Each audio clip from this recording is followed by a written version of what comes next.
Mtu anakuja alafu anatisha watu. Anasema ati wewe utahama, nitakuweka wewe jela au wewe utaenda kwa Mungu.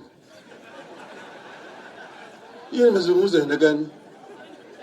Sasa Kenya hii imekuwa ni yake. Anakuambia wewe toka. Na wewe umezaliwa hapa Kenya hii, ni nchi yako wewe unajua. Mtu anaambia wewe hama. Uhama wewe wapi? Alafu hama sivyo peleke yeye kwa jela. Yeye ndiye anakushtaki wewe na yeye anafunga wewe. Tayari amesema nitakupeleka wewe jela. 3, atakupeleka kwa Mungu. Anakusema atakuua. Hiyo ni utawala aina gani hiyo? Hiyo ni Kenya gani hiyo? Na hiyo bila nasema juzi tumeona vile vijana wetu wapigwa risasi kwa sababu walikuwa wanafanya maandamano. Kwa hivyo tuko katika hali ya hatari katika nchi hii. Tusipojihadhari, Kenya mtapata mahali ambaye mtu anashikwa namna hii, anatoroka na haonekani. Sisi kama utawala ya Papadok kule Haiti. Maana yake kama mtu anaweza kutisha na yeye ana nguvu, anamwambia wewe usipohama nitakuweka wewe jela au nitakuua wewe uende kwa Mungu yako. Hiyo ni utawala mzuri hiyo. Hiyo ni utawala mzuri hiyo. Vitisho kama hivyo hatutaki. Vitisho kama hivyo hatutaki. Hiyo ninasema careless talk. Wanatuli. Mwambie rafiki yako asifanye namna hiyo. Shenzi sana. Shenzi sana. Sisi kama Kenya tunataka tuongee pamoja kwa amani na kwa upendo. Ama sivyo? Ama msivyo? Unaunga mkono. Unaunga mkono. Wengine kila mara wanasema tio Raila na watu wazimio wanatafuta msumukati. Msumukati gani? Si hatutaki hata robo ya mkati. Hatutaki. Sisi hatujaomba mtu mkati yoyote. Hiyo mkati tunasema kuleni hiyo yenu yote hiyo ambayo mliiba. Si wanaiba. Agoi wewe kumbuka mwaka jana tarehe 15 ya Agosti. Bwana Chebukati. Si walikuwa watu wa 7. Si walikuwa watu wa 7. Commission.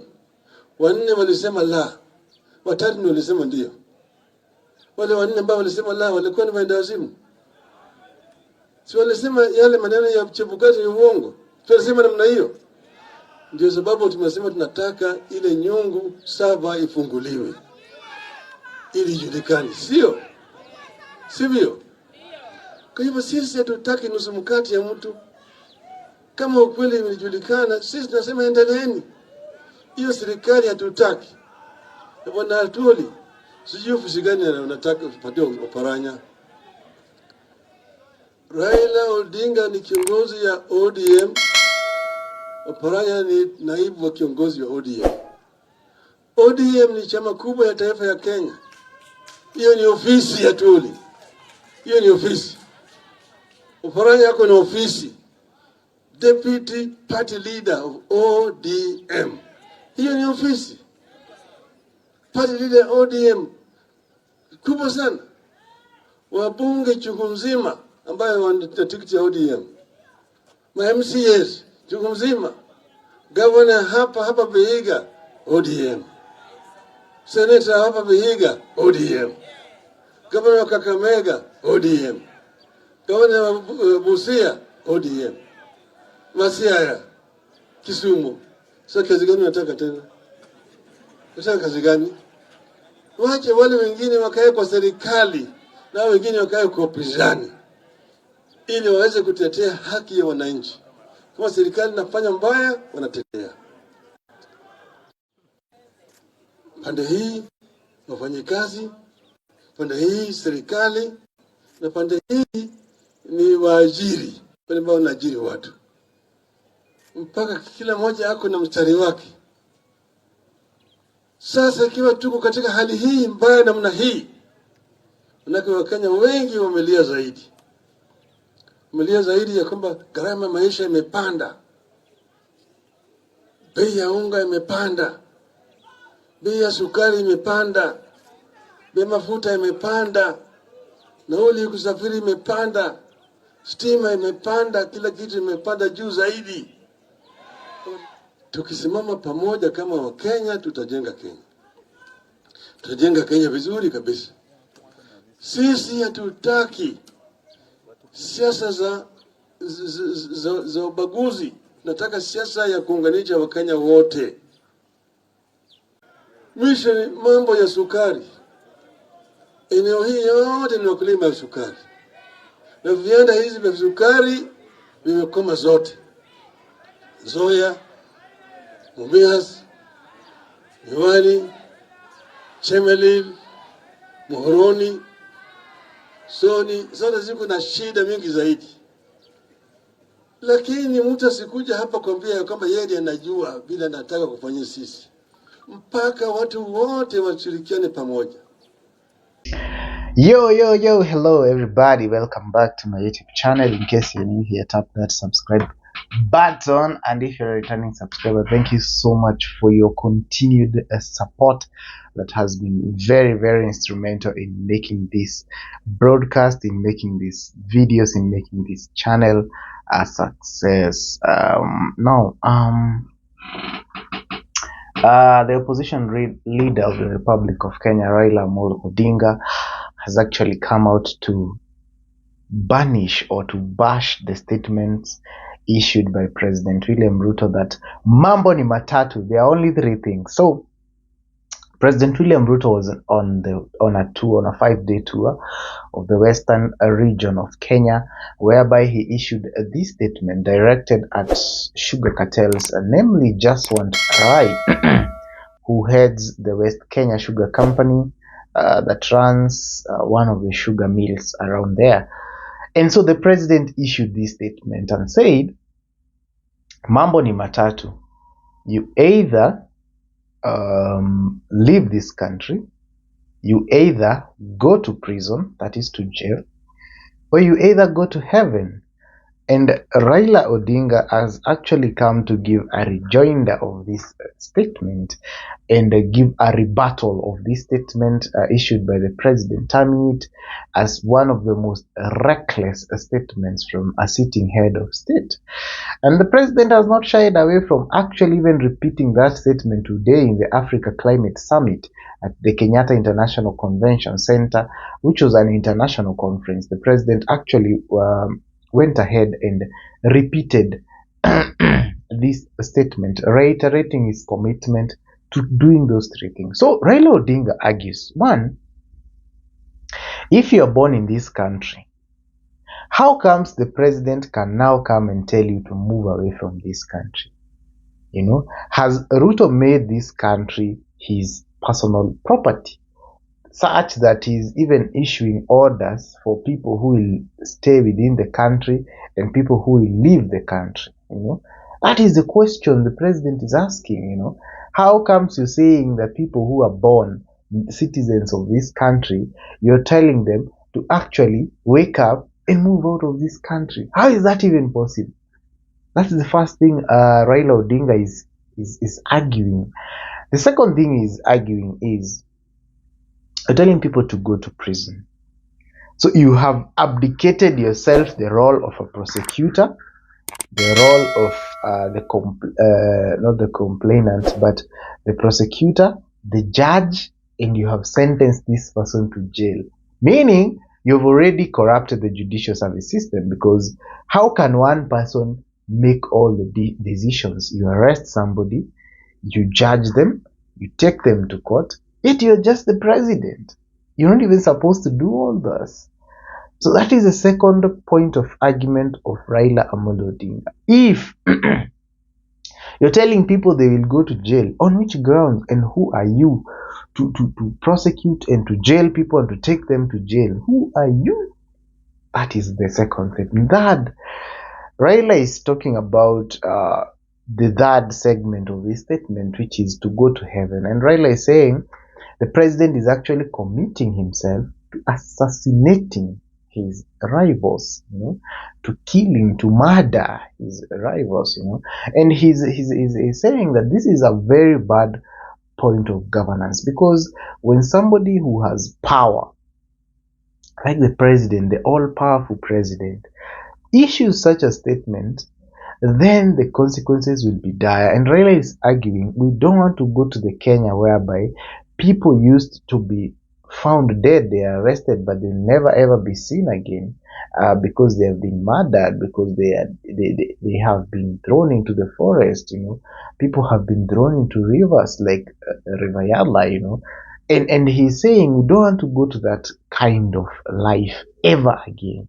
We want a life whereby if you have a mistake, you are arrested, you are tried, you are charged in a court of law, you are given the chance to defend yourself. And that is what in the Constitution, which is known as fair hearing. You have a right to fair hearing.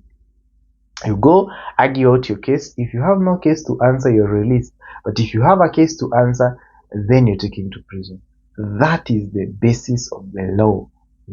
But now Raila is arguing the president wants to subvert the law. The president wants to subvert the will of the people by engaging in an all-powerful system where he can do all this. And he really argued that statement out. However, during the function, Atwoli was there. And for those who don't know, Atwoli is actually a family member to Raila. They are in-laws. And if you're watching this video and you've not subscribed at this point, please make sure you subscribe. Tap that subscribe button, give this video a thumbs up, a comment, share with your friends and family. So Raila is an in-law to Atwoli.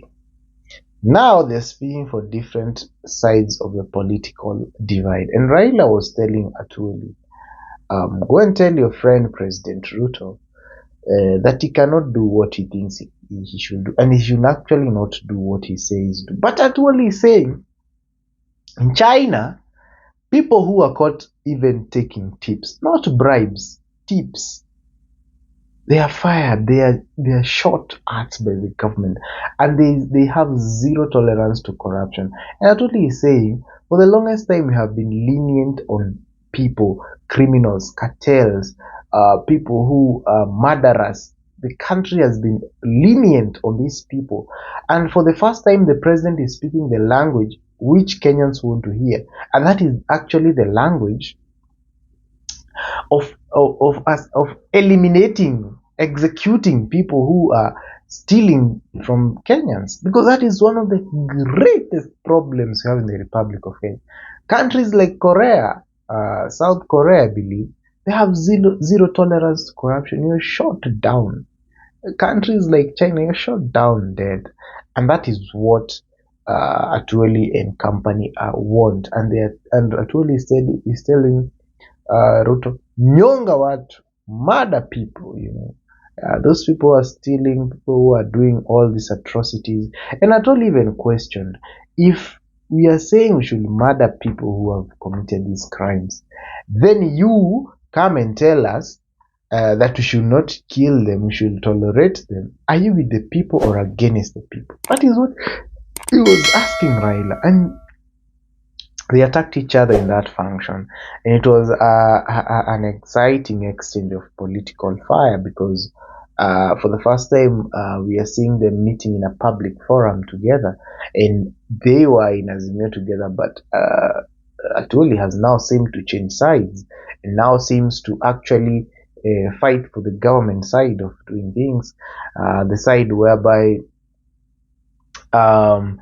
is now championing the agenda of government. And even Raila questioned him, now you have abdicated your role of fighting for the workers. Workers have trouble, but when you go before the president, you're just going to praise him. You're just going to sing his praises, to sing his songs, to sing his dances day and night. But you have forgotten your role. In fact, Raila was saying it's your role as Atwoli to actually call for demonstrations of workers, because that is your work, to agitate for the rights of the people, to agitate for the rights of workers in this country. But that is not what you're doing. Now what you're doing, your work is just to please the president. Your work is just to tell the president, sweet talk the president, support the government even when the government is doing the wrong thing. So that is what Raila is saying. Is actually taking it as a doorstep of the president and telling him, this kind of dictatorial rule, and even Atoli said that if we are saying, if Ruto is now talking the language of Kenyans, of jailing people who have done these atrocities against the people of the Republic of Kenya, and then you're saying that now he's a dictator by saying so, are you actually on the side of the people or against the people? Because corruption has led to the deaths of so many people, because the money meant for hospitals, the money meant for development was diverted into private accounts, into private individuals.